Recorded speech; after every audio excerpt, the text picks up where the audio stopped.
안녕하세요. 날씨가 추워지고 주변에서 상점마다 수능 엿이나 선물 세트를 파는 것을 보게 되면, 아, 벌써 그때가 왔구나 하는 생각이 들어요. 한 해는 어찌나 빠른지, 수능은 한 해의 마지막에 있는데도 불구하고 눈 깜짝할 사이 성큼 오는 것 같아요. 저도 이렇게 느끼는데 아마 시험을 준비하는 학생들은 더 가깝게 느껴지겠죠.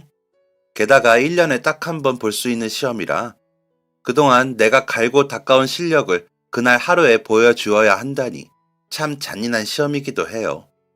정말 열심히 만반의 준비를 하더라도 그날 하루 예측할 수 없는 일 때문에 영향을 받아 모든 게 원치 않는 방향으로 진행될 수도 있으니까요. 특히 몇 해 전 뉴스에서 한 학생이 갑작스럽게 화장실에 문이 고장나는 바람에 안쪽에 갇혀있던 일을 보았는데요. 그 시간 동안 그 안에서 얼마나 무섭고 두려웠을까 싶더라고요. 저도 비슷한 경험으로 제 잘못이 아닌 일로 몇 해 동안 힘들게 준비했던 대학 시험을 망친 경험이 있었거든요. 어릴 때부터 가난했던 우리 집은 아버지 없이 줄곧 어머니랑 저 두 사람이었어요. 아버지랑 어머니는 제가 태어나고 얼마 안 되어서 작은 농장을 하셨었어요. 소 몇 마리를 기르셨었는데 어느 날 거센 비가 며칠 계속되었다고 해요. 그렇게 비가 그친 후 안심하던 차에 집 뒤쪽에 있던 산 쪽에서 그동안 내린 폭우에 집안이 약해졌던 흙이 무너져 내려왔죠. 하필이면 가까이에 있던 우리 집으로 바위와 흙구덩이가 떨어져 내리면서 급하게 소를 대피시키겠다며 축사에 갔던 아버지는 그만 그곳에서 참변을 당하셨어요. 그 바람에 소들도 다 잃게 되고 축사도 집도 잃게 되었죠. 어머니는 그 광경을 보고 너무 큰 충격을 받으셨고 이후 절대 저를 그런 곳에서 키울 수 없다며 있는 돈 없는 돈을 다 끌어모아서 도시로 이사를 하셨어요. 시골에서만 사시다가 무리해서 상경한 탓에 당장 먹고 살 거리도 없었어요. 딱히 큰 재주랄 것도 없었다며 일할 수 있고 돈 주는 곳이면 그냥 갔었다고 말씀하시고는 했어요. 처음에는 집을 구할 돈도 없어서 직원용 기숙사를 제공해주는 병원에서 근무하셨어요. 처음에는 직원만 근무할 수 있다는 곳에 간절히 부탁을 해서 겨우겨우 좁은 방 한 칸에 저를 눕힐 수 있으셨어요. 병원에서 청소하고 식판을 정리하고 빨랫감을 처리하는 일과 같은 잡무를 하셨었는데 그런 어머니의 수고로움을 알아서인지 2살밖에 안 된 어린아이가 방에서 혼자 조용히 잘 있었다고 하더라고요. 어머니는 그때의 저를 떠올리면 아직도 미안하고 안쓰럽다고 이야기하곤 하세요. 그렇게 아들 하나 잘 키워보겠다고 악착같이 일을 하셔서 몇 해 지나 겨우겨우 방 한 칸 구할 보증금도 마련하실 수 있었죠. 어린 저를 어두침침한 방에 중고로 얻어온 장난감을 몇 개 쥐어주고는 매일 열심히 일하시며 돈을 버셨어요. 그렇게 풍족하진 않았지만 제가 초등학교를 졸업할 무렵에는 그래도 제 방이 있는 집으로 이사를 할 수 있었어요. 허름하고 퀴퀴한 냄새가 나는 오랜 연립 건물이었지만 아무것도 없이 맨손으로 일구어낸 어머니의 노력이었죠. 어린 저는 할 수 있는 게 별로 없었어요. 그래서 공부만 열심히 했어요. 힘들게 일하시면서 저를 키우는 어머니에게 저까지 짐이 되지 않기 위해서 학교 생활도 성실하게 했고 공부도 열심히 했어요. 그게 제 몫이라고 생각했거든요. 다행히 머리가 나쁜 편은 아니었던 터라 공부는 곧잘 했어요. 학교 수업은 눈에 불을 켜고 따라가고 선배들이나 주변 친구들이 쓰고 남은 공부 자료를 받아서 쓰고는 하며 최선을 다했어요. 제가 열심히 공부해서 좋은 대학에 가고 돈 많이 버는 직업을 가지는 것이 저희 어머니에게 큰 효도라고 생각했거든요. 저는 수능 시절은 아니고 학력고사를 준비했어요. 수능 이전에는 대학에 가기 위해 치르는 시험을 학력고사라고 했었죠. 수능과 마찬가지로 1년에 한 번 치르는 시험이었어요. 그래서 다들 마찬가지로 열심히 준비해야 했죠. 저 역시 오직 좋은 대학에 가겠다는 목표 하나로 코피가 터져가며 공부했어요. 가난한 집안에서 공부 잘하는 학생은 부모님에게 은근한 자랑이었죠. 그 당시 집안 형편으로 학생들을 차별하는 선생님들도 계셨었는데 공부를 잘하는 학생들은 집안이 좋지 않아도 대놓고 무시하지는 못했었어요. 그런 모습을 보면서 저는 더더욱 공부를 잘하고 좋은 대학에 가는 것이 나를 지키기 위한 목표라고 생각했죠. 그렇게 고등학교 내내 피 터지게 달려 드디어 학력고사 날이 되었어요. 시험을 보기 전날 이런 말을 하면 조금 재수없게 들릴지도 모르지만 떨리고 긴장되긴 했어도 그동안 정말 열심히 준비해서 은근히 자신이 있기도 했어요. 그리고 시험날 아침이 되었어요. 그리고 그날 아침 모든 게 다 꼬이기 시작했죠. 전날 너무 걱정 없이 잠을 잔 탓인지 원래 예정보다 조금 늦게 일어나 버렸어요.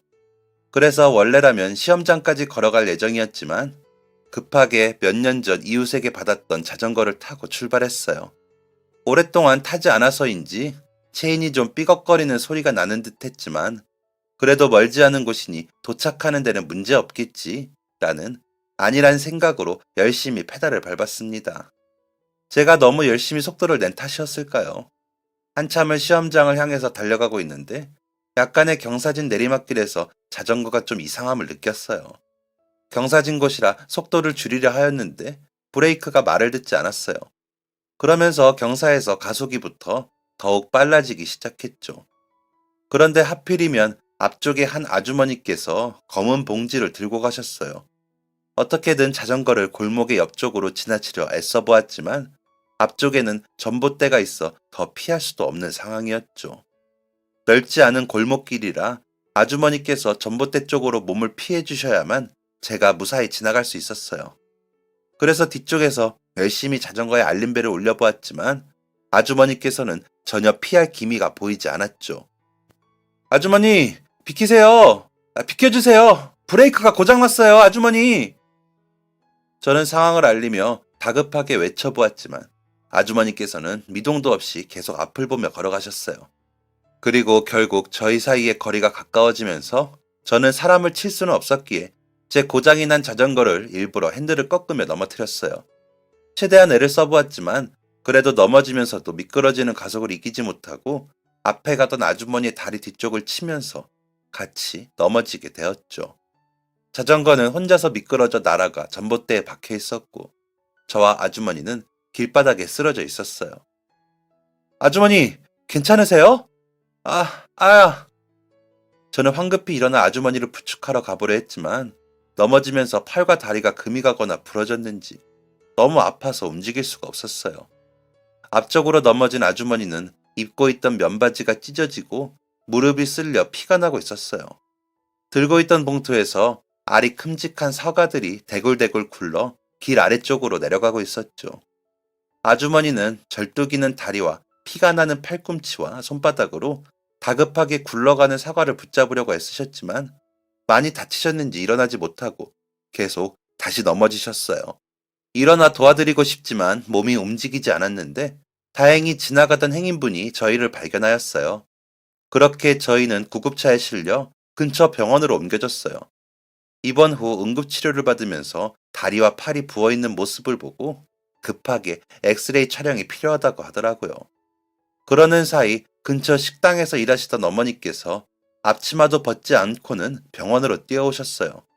검사를 진행한 결과 다행히 팔이 부러져 깁스를 해야 했지만 다리는 뼈에 실금이 간 정도라고 하더라고요. 안정을 취하면서 뼈가 붓기를 기다리면 된다고 일주일 정도 입원을 해야 한다고 했어요. 지금 몇 시죠? 검사를 진행하다 저는 번뜩 시험 생각이나 물었어요. 지금 낮 12시 반이에요. 간호사 선생님의 대답에 머리가 아득해졌어요. 벌써 시험 시간이 지나도 한참 지나 있었죠. 지금 와서 다시 시험장을 갈 수도 없고 간다고 해도 이미 늦어서 입실조차 되지 않은 시간이었죠. 참담했어요. 뭐라고 표현해야 할지 알 수 없었어요. 평생이라고 하면 좀 오버겠지만 아주 오랫동안 이날만을 위해 지난 시간을 달려왔는데 어디서부터 잘못되었던 것일까? 이게 무슨 운명의 장난인 걸까? 병원의 침대 위에 누워있는데 저도 모르게 눈물이 주르륵 흘렀어요. 아침에 일찍 일어나지 못했던 게 너무 큰 잘못이었을까요? 아니면 오래된 자전거를 들여다보지 않고 방치했던 게 잘못이었을까요? 어쩌면 아주머니를 더 잘 피해서 골목을 통과하는 방법이 있었을까요? 그 아주머니는 대체 왜 길을 피해주지 않으신 걸까요? 대체 왜? 가장 큰 잘못은 아침에 일찍 일어나지 못한 저 자신이었어요. 하지만 그래도 길을 피해주지 않으신 그분이 미워지기도 했죠. 저는 끝도 없이 돌이키지 못할 일들을 회상하고 목적이 없는 상대를 원망하며 울고 있었어요. 그때 어머니께서 환자복을 입은 어머니 또래의 여성분과 들어오셨어요. 그분은 고개를 떨구시고는 저에게 오시면서 어눌한 발음의 말투로 연신 죄송하다를 이야기하셨죠. 그러더니 저에게 종이를 내미셨어요. 죄송합니다. 저는 귀가 들리지 않습니다. 그래서 자전거가 오는 것을 몰랐습니다. 죄송합니다. 아, 그때 저는 머리를 한 대 크게 얻어맞은 것 같았어요. 귀가 들리지 않아서 피할 수 없으셨던 거구나. 저는 그것도 모르고 섣부르게 그분을 원망하고 있었죠. 사실 시험에 자신이 있다는 이유로 너무 안일하게 마음먹고 늦잠을 자버린 건 저였는데 말이에요. 아니에요. 저야말로 죄송합니다. 아니, 저는 황급히 사과하려다가 소리를 들을 수 없으시다는 것을 다시 인지하고 어떻게 사과를 드려야 하나 허둥지둥 손사래를 치며 급하게 종이를 찾았어요. 그러자 그분께서 자신의 메모장과 연필을 제게 주셔서 거기에 글을 적었어요. 자전거 브레이크가 고장이 났었어요. 저야말로 너무 죄송합니다. 많이 다치진 않으셨나요? 저는 메모를 아주머니께 전달해드리고 다시 한번 고개 숙여 사과를 드렸어요.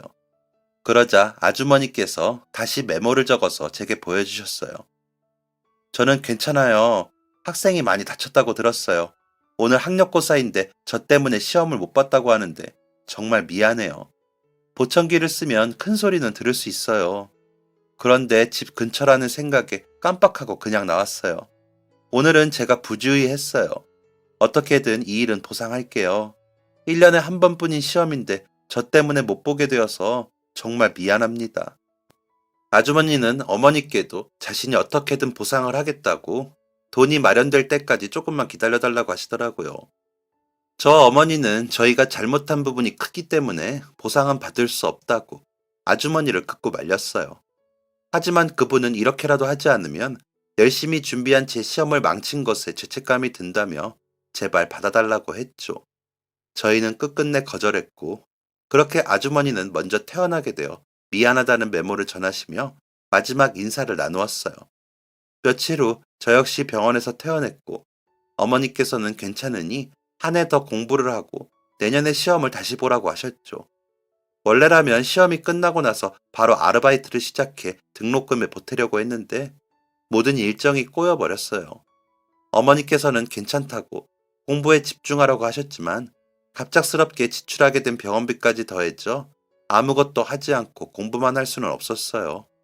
그래서 몸이 회복되자마자 집 근처의 옷 공장에서 일하기 시작했어요. 일하면서 공부를 병행하는 것은 쉽지 않은 일이었지만 이 역시 제 안일함 때문에 생겨난 과제라고 생각하며 이 악물고 노력했습니다. 고등학교 시절 코피를 흘리며 공부하는 것보다 공장에서 일하며 공부를 하는 것은 몇 배로 힘들었어요. 그때 쏟은 코피가 조금 오버를 보태서 작은 연못 정도는 되지 않을까 싶네요. 그렇게 1년을 일과 공부를 병행하며 지내다가 드디어 다시 학력고사 날이 되었어요. 이번에는 방심하지 않고 긴장한 상태로 잠이 들었고 그래서인지 아침에 알람이 울리자마자 번쩍 눈을 뜨게 되었어요. 그리고 이번에는 정말 늦지 않고 여유롭게 시험장에 도착해서 마음을 가다듬고 임할 수 있었어요. 하지만 결과는 달랐어요. 한 해 동안 오롯이 공부에 집중하지 못하고 일을 병행하였기 때문인지 원하는 대학에 불합격하고 말았죠. 너무나 아쉽게 떨어진 터라 한 번 더 도전을 하고 싶었지만 그것은 어머니께도 죄송했어요. 그래서 우선은 미뤄왔던 군대에 입대하였습니다. 시험을 보더라도 군대에 다녀와서 보자는 생각으로 마음도 다잡을 겸 미루지 말고 빠르게 해치우자는 심정으로 입대하였어요. 그리고 군 생활을 하는 동안에도 대학 입학을 위한 공부도 게을리하지 않았죠. 그렇게 전역할 때쯤 충분히 공부했으니 합격은 내 것이구나 싶었어요. 그렇게 전역을 하고 집으로 돌아온 어느 날이었어요. 집에 돌아오니 어머니께서 외출복을 입고 있으시더라고요. 어머니, 어디 가세요? 아이고, 우리 아들 왔구나. 너 오면 갈 곳이 있어서 나갈 준비하고 있었지. 갈 곳이요? 어딘데요? 가보면 알아. 저는 바쁘게 옷을 갈아입고 어머니를 따라 나섰어요. 그리고 저희는 한 반찬 가게 앞에 도착했어요. 어머니, 여기가 어디예요? 반찬 사시려고요? 에이, 반찬은 무슨, 얼른 들어가자. 그러시더니 어머니는 주머니에서 열쇠를 꺼내어서 가게 문을 여시더라고요. 저는 어리둥절한 상태로 어머니를 따라 들어갔어요. 어머니께서 새롭게 일하는 가게이신가? 그렇게 생각하며 주변을 이리저리 둘러보았어요. 작은 가게이지만 잘 손질된 맛있어 보이는 반찬들이 통에 담겨 진열되어 있는 깔끔한 곳이었죠. 새로 일하시는 곳이에요? 저번에 통화했을 때는 일자리 옮겼다는 말씀 없으셨잖아요. 여기 우리 가게야. 네? 이 가게 지금 내가 운영하고 있단다. 이게 다 무슨 소리인가 싶어서 멀뚱거리는 얼굴로 어머니를 쳐다보았어요. 어머니께서는 우선 자리에 앉아 이야기를 나누자며 냉장고에서 오렌지 주스 한 잔을 꺼내어 주시며 의자를 내어주셨어요. 아니, 저희 형편에 갑자기 가게라니. 이게 대체 무슨 상황인가 싶었죠. 가게라니요, 갑자기. 혹시 복권이라도. 그런 건 아니고. 어머니는 제가 군대에 훈련 간 사이 어떤 일이 있었는지를 천천히 설명해 주시기 시작하셨어요. 제가 군입대하고 얼마 후 어머니께서 일하시는 식당으로 그때 저와 사고가 났던 아주머니께서 찾아오셨다고 해요.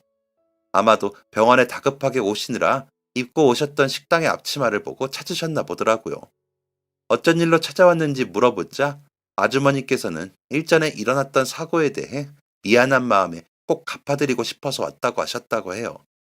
그래서 됐다고 우리도 잘못한 거니까 받을 수 없다고 말씀드렸지만 그때 사고 때문에 아들이 대학 시험도 못 보고 자기 때문에 꿈도 이루지 못하게 되었다며 이대로 가면 마음이 너무 불편하다고 하셨대요.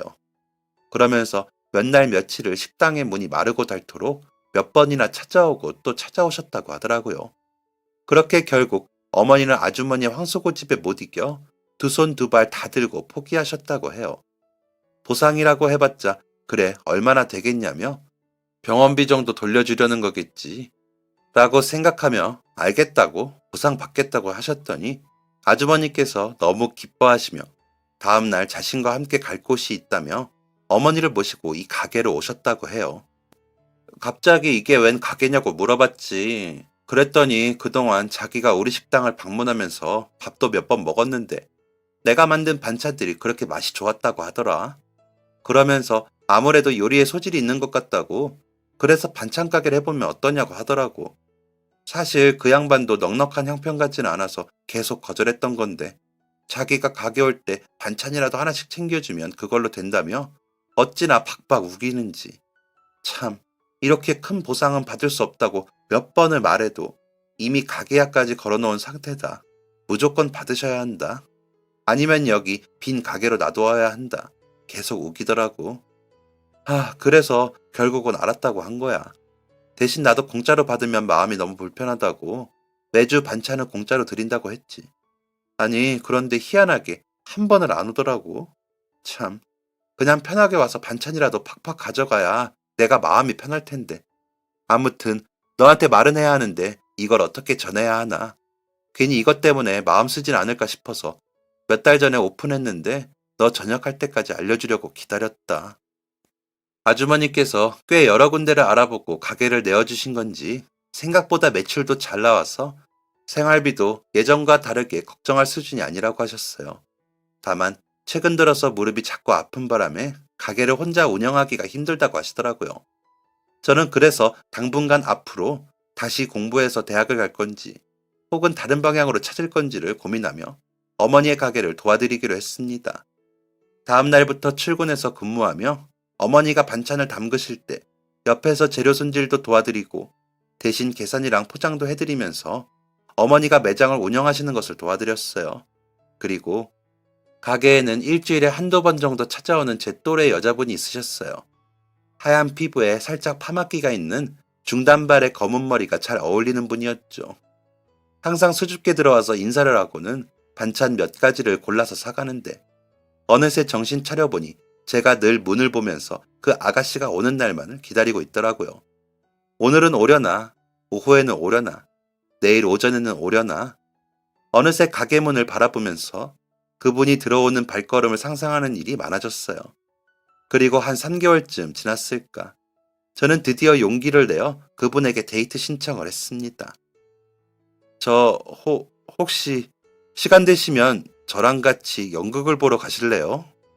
저는 때마침 군대에서 아는 친구가 한다는 연극에 초대받아서 계산한 반찬을 봉투에 담아드리며 떨리는 목소리로 물어봤어요. 그분은 수줍게 웃더니 네, 좋아요. 언제 갈까요? 라며 작은 소리로 대답했죠. 저는 연극 티켓을 보여주었고 저희는 약속 장소와 시간을 정해 드디어 첫 데이트를 하게 되었어요. 저에게는 누군가에게 데이트를 신청한 일이 처음이었기에 지금 생각해도 그 순간은 너무 가슴 떨려요. 그리고 첫 데이트 날은 하도 긴장을 많이 해서 내가 무슨 말을 했는지, 어떤 옷을 입었는지도 제대로 기억나지도 않고, 심지어는 연극 내용이 뭐였는지도 까맣게 생각이 안 나더라고요. 그래도 다행히 그 아가씨 역시 제가 마음에 들었는지 제 별거 아닌 농담에도 웃어주고, 직접 알아온 식당에서도 밥도 맛있게 먹어주고, 집으로 돌아가는 길, 다음에 같이 산책하러 가자며 인사를 나누고 돌아섰어요. 수연이란 이름의 그 친구는 근처 대학교에서 사회복지학을 전공하고 있다고 하는데요. 반찬 가게가 집과 가깝지는 않지만 저희 가게 반찬이 너무 맛있어서 시간 될 때마다 방문하는 거라고 하더라고요. 그렇게 저희 두 사람은 틈틈이 연극도 보고 밥도 먹고 영화도 보고 산책도 하며 연애를 시작했어요. 그녀와 연애를 시작하고 1년여 정도 지날 때쯤 저에게 예전에 그만두었던 대학 진학 준비를 다시 해보는 것은 어떠냐고 물어보더라고요. 저는 공부를 손에서 놓은 지도 꽤 됐고 지금 시험 스타일도 많이 달라졌는데 할 수 있을지 모르겠다고 약한 소리를 했어요. 사실 두려웠어요. 첫 번째 시험 때는 말도 안 되는 사고로 아예 시험장에 도착하지도 못했었고, 두 번째 시험에는 나름 열심히 했음에도 불구하고 결국은 점수가 되지 않아서 떨어지게 되었죠. 사실 저녁 후 바로 수능 시험을 치러볼 생각이 있었지만 무서웠어요. 또 실패하게 될까봐. 그러면 저 자신에 대한 신뢰를 모두 잃게 될까봐요. 그래서 이런저런 준비를 한다는 핑계를 대면서 엄마의 가게 운영을 도와드리며 시간을 때우고 있었던 거죠. 무엇인가를 도전하는 것에 자신을 잃었거든요. 그런 면에서 어머니가 운영하시는 가게는 저희의 생활을 전반적으로 나아지게 해준 것뿐 아니라 저에게도 잠시 미래에 대한 결정을 미루고 도망칠 수 있는 도피처가 되어준 것이죠. 이런 치졸하고 나약한 생각을 어떻게 포장해야 할까 고민하고 있었어요. 여자친구가 알게 되면 너무 부끄러운 마음들이라 어떻게든 조금 더 나아 보이게 감추고 싶었죠. 그래? 난 말도 안 되는 소리라고 생각하는데? 난 오빠가 얼마나 성실한 사람인지 알아. 그동안 어머니 가게를 도와드리는 모습을 보면서도 주어진 일에 어느 정도로 열심히 하는 사람인지 알 수 있더라. 예전에 얼마나 열심히 공부했는지도 오빠 이야기만 들어도 알 수 있었어. 지금까지 봐온 모습을 보면 그게 그냥 허풍이 아니라 진짜로 열심히 했다는 걸 믿을 수 있어. 늦지 않았어. 실패할까봐 걱정하지 않아도 괜찮아. 오빠는 오래전부터 준비된 사람이니까 언제든 다시 시작해도 원래 목표했던 곳에 도착할 수 있을 거야. 그게 때로는 조금 늦더라도 나는 꼭 이룰 수 있을 거라고 믿어. 오빠가 싫다면 어쩔 수 없지만 도전해보고 싶다면 최선을 다해 옆에서 응원해주고 힘이 되어줄 거야. 그녀의 말은 한동안 잊고 있던 제 열정에 다시 불을 붙이는 것 같았어요. 꽤 큰 울림이었죠. 저는 어떻게든 현실을 외면하고 도망치면서 그나마 남아있는 자존심이라도 앞세워보려고 겉만 번지르르하게 포장을 할 생각을 하고 있었는데 마치 제 못난 자존심, 한심한 생각을 그녀가 꿰뚫어 본 것 같았어요. 사실 한 번 더 생각해보면 제가 저녁 후에 공부를 안 한 시간보다 그 이전까지 공부했던 시간이 더 길었어요. 그래서 그녀의 말처럼 지금이라도 다시 준비하면 예전만큼은 아니더라도 대학에 가고 싶던 꿈은 이룰 수 있겠다 싶은 생각이 들었죠. 그리고 그때부터 저는 다시 대학에 가기 위해서 준비하기 시작했어요. 제가 전역할 때쯤 학력고사에서 수능으로 달라졌던 터라 시험을 다시 준비하는 과정이 쉽지 않았어요. 이전의 시험이 너무 부담이 커서 바꾸게 되었다고 하는데 이전 학력고사에 익숙해져 버린 저는 새로 달라진 수능이 더 어렵더라고요. 그래도 옆에서 든든하게 응원해주는 여자친구 덕분에 최선을 다했어요. 여자친구는 도서관 앞으로 도시락도 싸오고 주변에 다른 지인들이 알려줬다며 잘 나가는 문제집도 알아다주고 쉬는 날이면 데이트하고 놀러가고 싶을 법도 한데 저 공부하는데 방해하기 싫다면서 일부러 자신도 학교에서 공부하기도 하고 저랑 같이 도서관 데이트를 하며 제가 공부하는 것을 옆에서 지켜봐 주기도 했어요. 그러고 보면 그렇게 바다를 좋아했던 친구였는데 그때는 가게 일도 수능 준비도 이것저것 너무 바빠서 제대로 데리고 가지도 못했었네요. 그렇게 1년 반을 준비하고 첫 수능을 본 날, 제가 그토록 오랫동안 바라왔던 기적 같은 일이 일어났어요. 사실 시험을 보면서도 이전과 많이 달라진 환경에 자신이 많이 없었는데 이게 웬걸 생각보다 훨씬 점수가 잘 나왔더라고요. 이 소식을 바로 여자친구에게도 알리고 어머니께도 알렸어요. 어머니께서는 그동안 제 등록금에 쓰려고 모아둔 돈을 아직 손도 안 댔다며 등록금 걱정도 하지 말라며 축하해 주시더라고요. 여자친구는 역시 저라면 해낼 줄 알았다고 제가 자랑스럽다고 말했어요. 그렇게 저는 서울에서 꽤 유명한 대학의 수학과에 진학하게 되었어요. 처음으로 대학교의 문턱을 밟던 날이 아직도 기억나요. 사고가 났을 때, 그리고 재수에 실패했던 그 다음 해에 저는 앞으로 제가 대학을 영원히 못 갈지도 모른다고 생각했었어요. 하지만 이렇게 당당히, 그것도 서울에서 가장 유명한 대학 중 하나에 합격하다니 아직도 이게 꿈인지 현실인지 믿을 수 없었죠.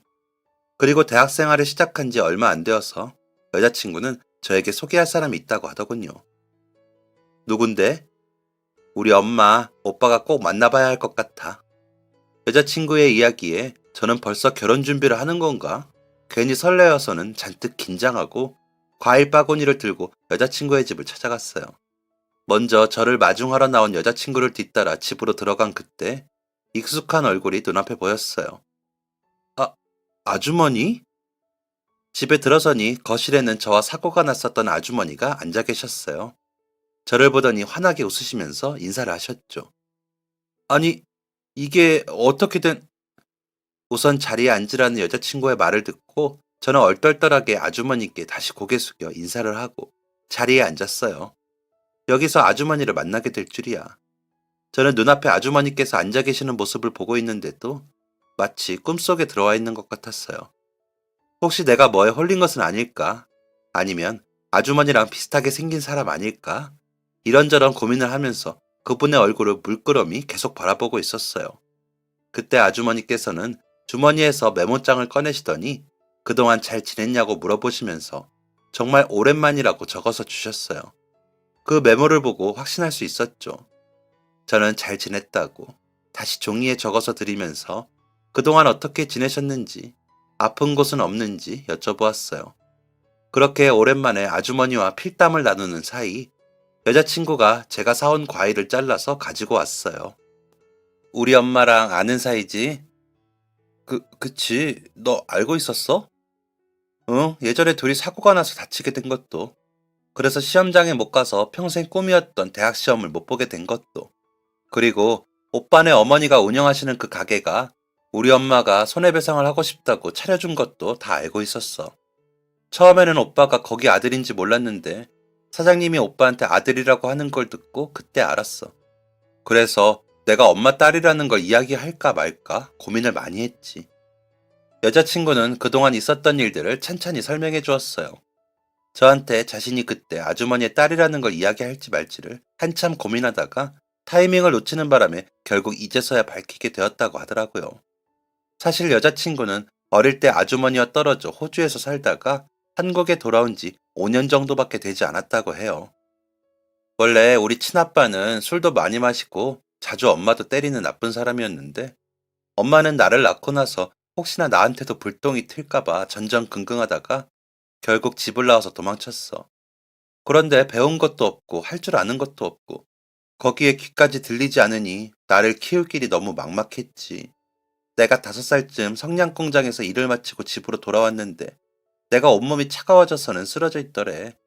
그래서 급하게 동네 의원에 데리고 갔더니 제대로 먹지를 못해서 영양실조였다고 해.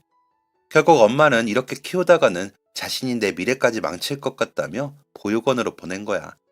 너무 어릴 때라 잘 기억나지는 않지만 보육원 앞에서 엄마가 내 머리를 만지면서 계속 울었던 모습이 얼핏 생각나.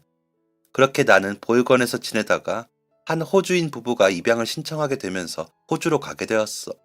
한국에서 떠나는 마지막 날 공항에서 엄마를 봤던 것 같았는데 난 그게 내가 엄마를 너무 그리워해서 했던 상상인 줄 알았어. 그런데 알고 보니 그날 진짜로 엄마가 마지막으로 날 보러 온 거였더라. 난 아직 부모가 돼보지 않았지만 이 악물고 마지막까지 자식을 책임지는 부모님들만큼 내 미래를 위해 다시는 못 볼지도 모른다는 마음으로 나를 떠나보내던 엄마의 마음이 어땠을까? 얼마나 가슴 아프고 힘들었을까? 감히 상상해봐. 나를 입양해준 부모님은 두 분 다 너무 좋은 분들이셨어.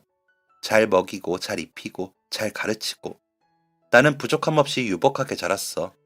그런데 두 분 다 연세가 꽤 많은 분들이셨기에 내가 중학생 때쯤 아빠가 먼저 돌아가시고 고등학생 때쯤 엄마가 돌아가셨어.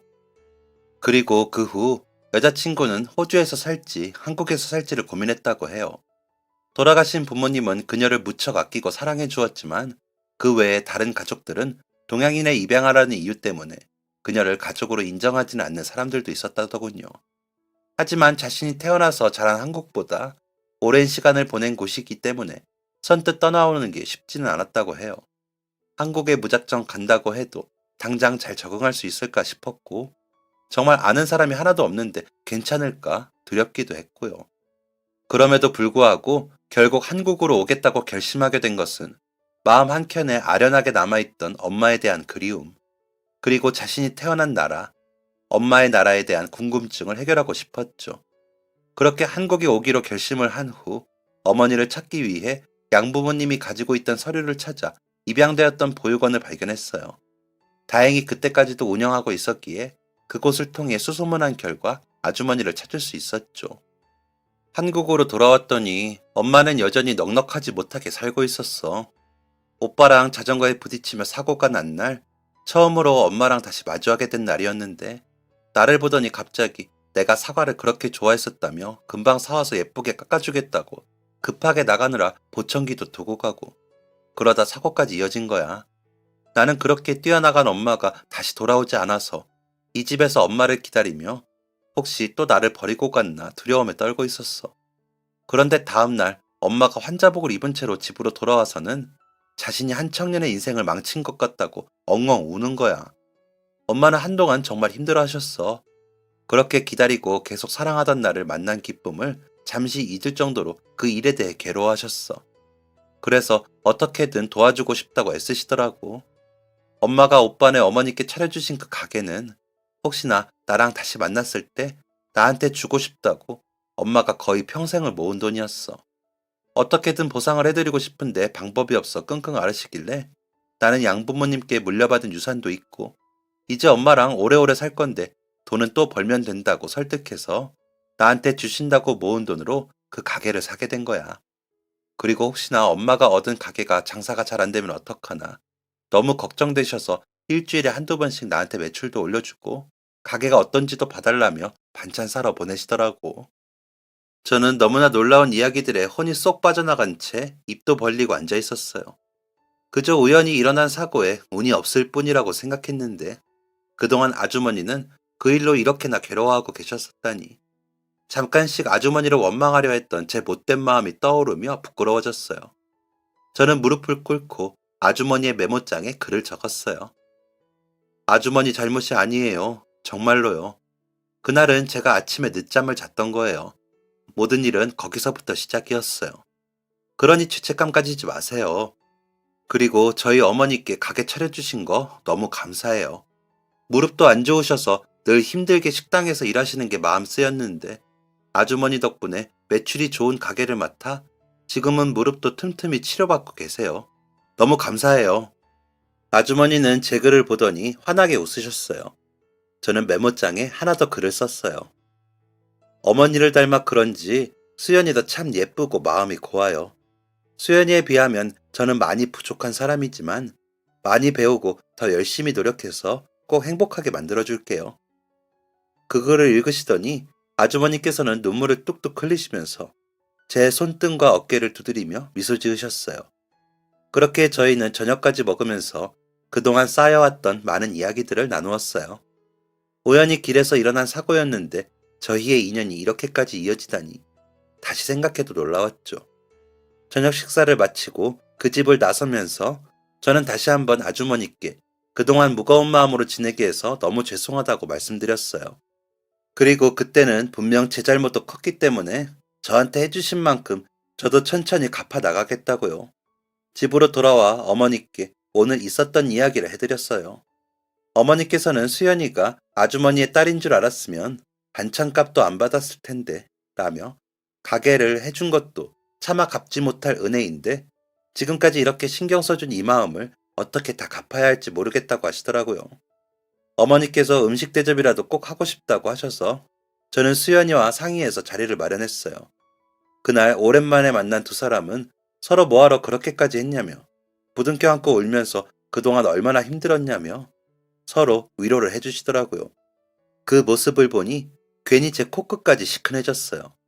그 후 저는 어머니 가게를 도와드리며 대학 공부에 박차를 가했고 교직 이수 수업을 들으면서 졸업 후에는 아이들을 가르치는 쪽으로 계획을 잡았어요.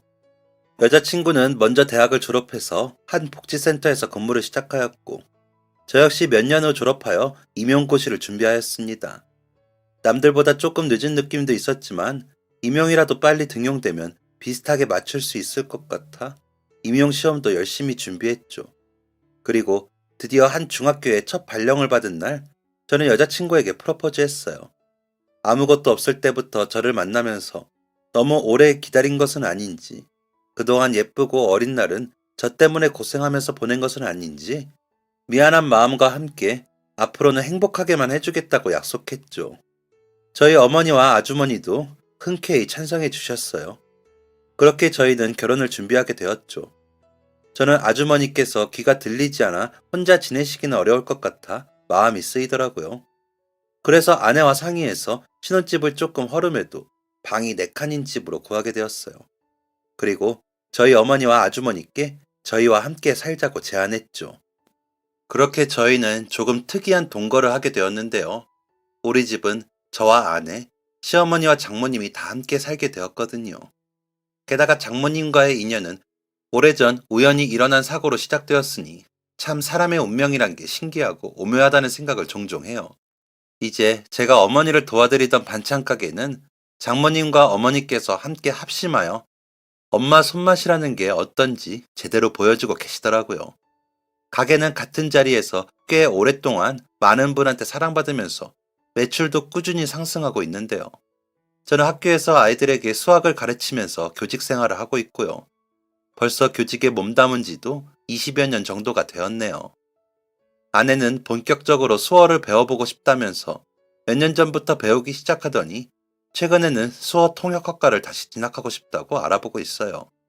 저희 어머니와 장모님 역시도 예전에 운영하던 가게는 건물이 철거되면서 다른 곳으로 옮기셨지만 여전히 단골 손님들은 굳이 먼 길을 찾아서 가게를 이용하고 계세요. 우리 집은 개구쟁이 아들 녀석이 둘이나 있는 바람에 이제 어머님, 장모님과 한 집에서 살진 않지만 그래도 여전히 같은 동네의 아파트에 서로 다른 동에 살면서 자주 왕래하고 있어요. 특히 저희 어머님은 장모님과 이제는 둘도 없는 절친이 되셔서 저랑 아내보다 두 사람이 더 친해졌죠. 첫 시작은 자전거 사고로 아찔하고 몹시 아픈 기억이었지만 그 인연이 어떻게 하다 보니 이제는 누구보다 든든하고 힘이 되는 가족이 되었네요. 이래서 사람의 일은 알 수 없다는 이야기도 있나 봐요.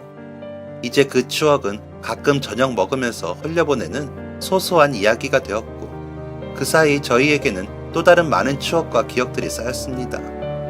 앞으로도 이렇게 특별한 인연으로 하나가 된 우리 가족은 서로를 아끼고 사랑하고 든든하게 지켜주면서 오래오래 행복하게 살고 싶네요. 감사합니다. 감기 조심하세요. 지금까지 사연 들어주셔서 감사합니다. 사연이 재밌으셨다면 구독과 좋아요를 눌러주세요. 감사합니다. 안녕히 계세요.